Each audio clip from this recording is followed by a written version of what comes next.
97X The Rock Station. We got comedian actor George Lopez with us this morning. Good morning, George. How are you, sir? Good morning. I'm great. How are you? Well, fantastic. Congratulations on Lopez, your new show on TV Land. Yeah, thank you very much. It's been a nice surprise for me. You know, you do shows, and you know, with so many distractions now with social media and Facebook and just people being on their phone the whole time, you don't ever really think people are actually going to sit down and watch television. But the show in the 7 weeks that it's been on has been very well received. So it's kind of it's surprising for me. I've been in this business a long time, and there aren't really a lot of surprises. The response of this show has been one of the greatest in the last few years. What makes this show so different than maybe your other show, George Lopez, that did such a great I think it was over like 6 seasons, which we all enjoyed watching. What's so different between the two? Well, let's see. From the start of that one, I'm 14 years older. That's a rough one to get past cosmetically, but.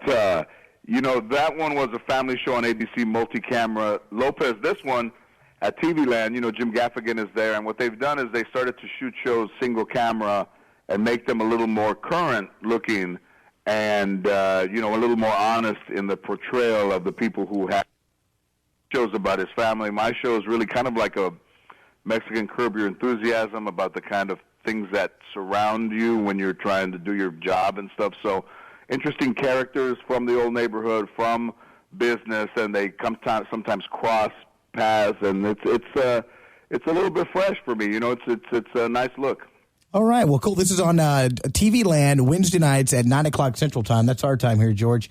George, I want to say I'm sorry about your loss for your good friend of Prince, but is there a story, or maybe you can show us, tell us something a little more about Prince that most of us never got to experience that you did? Well, he when you look at all these interviews, you'll hear that he had a incredible sense of humor. Like, he kind of was watching you when you didn't know he was watching you.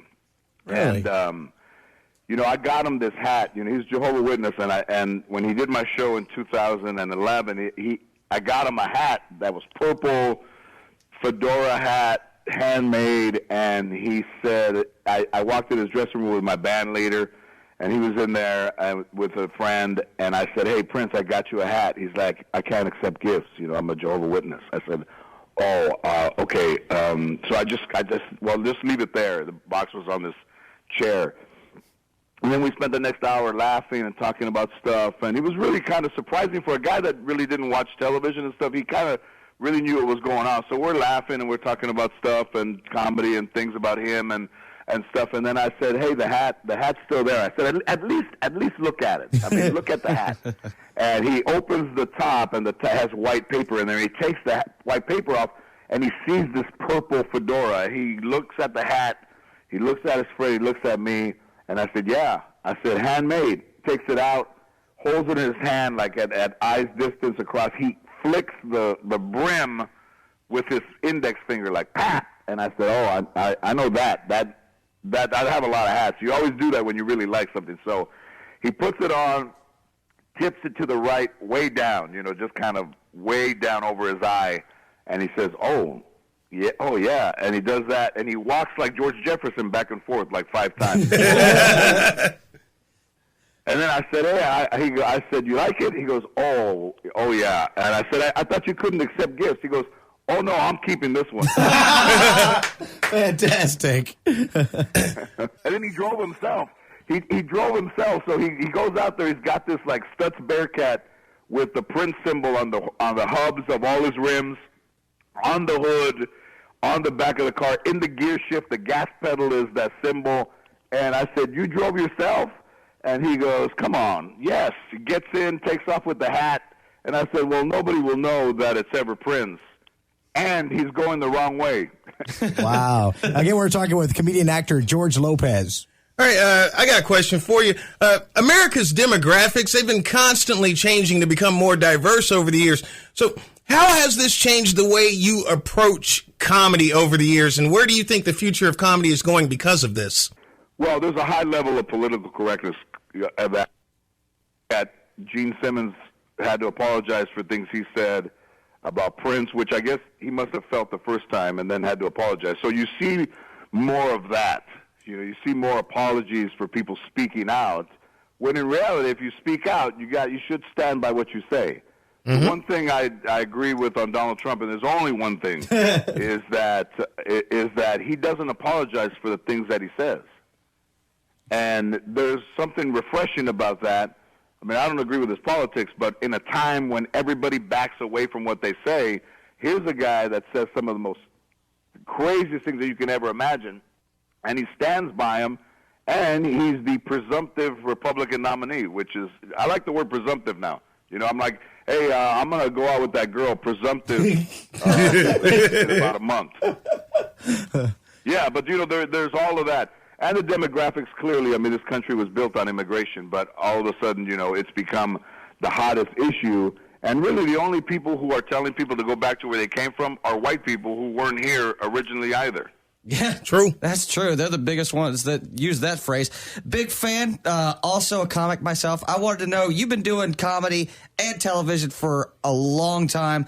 Which one do you like doing the most? Do you enjoy being out on tour, or do you prefer doing television more? Well, I think, you know, in any medium, I did radio in 2000.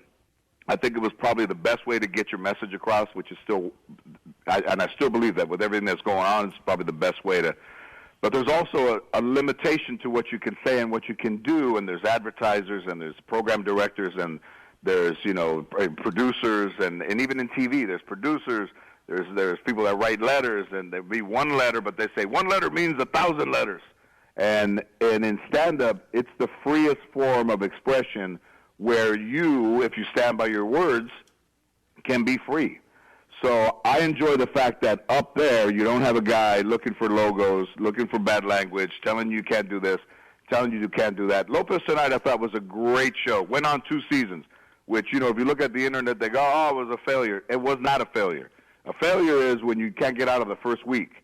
Yeah. So that show that Prince did is, you know, something that was before its time. TBS wasn't ready for it.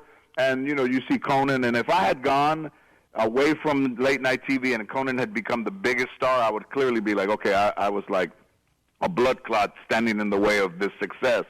But he hasn't. You know, his numbers are incredibly low. I think my numbers were higher when I was on, but yet, you know, they chose that instead, which is safer than what I was doing. Well, we could talk to you all day, George. I know we're limited on time, but I want to make sure everybody checks out TV Land. Lopez, the new show, is on 9 o'clock our time. Check it out. George Lopez, big fans here. We'll be watching. All right, good luck in your comedy. I appreciate it. Thank you, sir. Thank you.